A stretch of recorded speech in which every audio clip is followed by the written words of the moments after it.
Hi friends, আসসালামু আলাইকুম। আজকে আমরা খুব সহজভাবে ঢিলে ঢালা পালাজো মেকিং দেখাবো। প্রথমে আমরা 4 পাটের একটা কাপড় নিয়ে নিয়েছি। আটকানো পাশ আমার দিকে আর খোলা পাশ সামনের দিকে।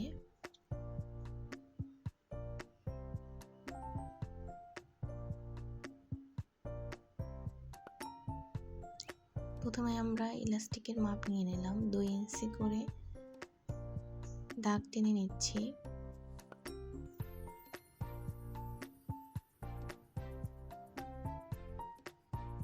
এখন ওই থেকে লম্বার মাপ নিয়ে নেব।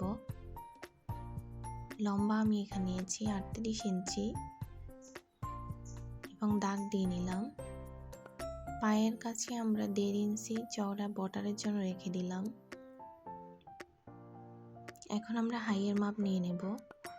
ইলাস্টিক বরাবর নিচ থেকে 15 ইঞ্চি নিচে আমরা দাগ টেনে নিলাম এবং পায়ের মোহরা নিয়ে নিলাম 7 ইঞ্চি এবং এক্সট্রা 1 ইঞ্চি সেলাইয়ের জন্য। এখন আমরা দাগ টেনে নিব।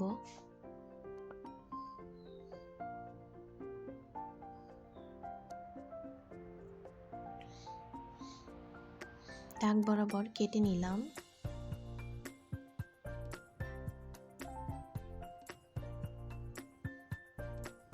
এখন আমরা হাইয়ের পট্টি লাগানোর জন্য 2 পাটের একটি কাপড় নিলাম।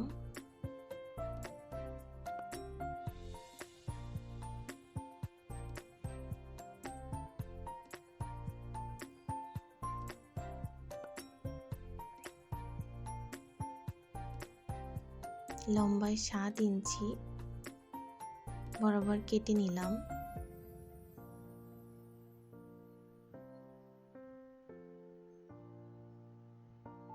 একটু রাউন্ড এবং পাশ থেকে বাঁকা অংশটা কেটে সমান করে নিলাম।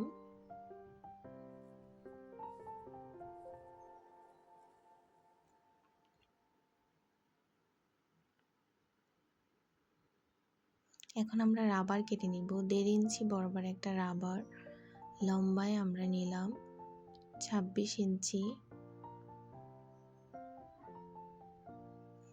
খুব সহজেই কেটে নেওয়া হয়ে গেছে।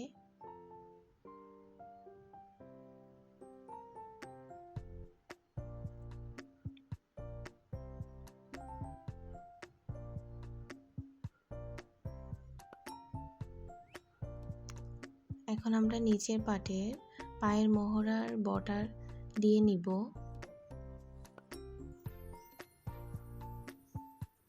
আপনারা দেখলেই বুঝতে পারবেন খুব সহজেই।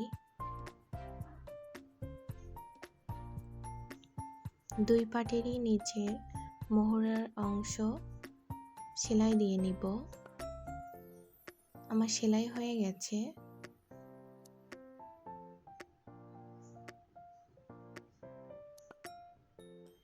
এখন আমি হাইয়ের পট্টিটা সেলাই দিয়ে নিব।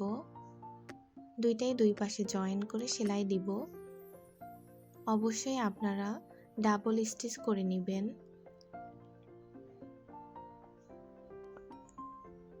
এখন অপর পাট উপরের অংশে রেখে সম্পূর্ণভাবে সেলাই করে নিব।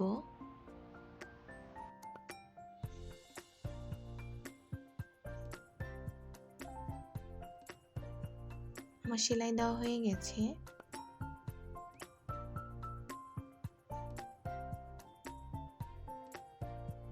এখন আমরা প্রথমে একটা ফোল্ড করে চারিপাশ সেলাই দিয়ে এখন আমরা রাবারটা জয়েন করে নিব। প্রথমে একটা সেলাই, তারপরে মাঝ বরাবর আর একটা সেলাই দিয়ে নিব এবং চারিপাশে ঘুরিয়ে সেলাই দিয়ে নিব। এভাবেই সহজে হয়ে গেল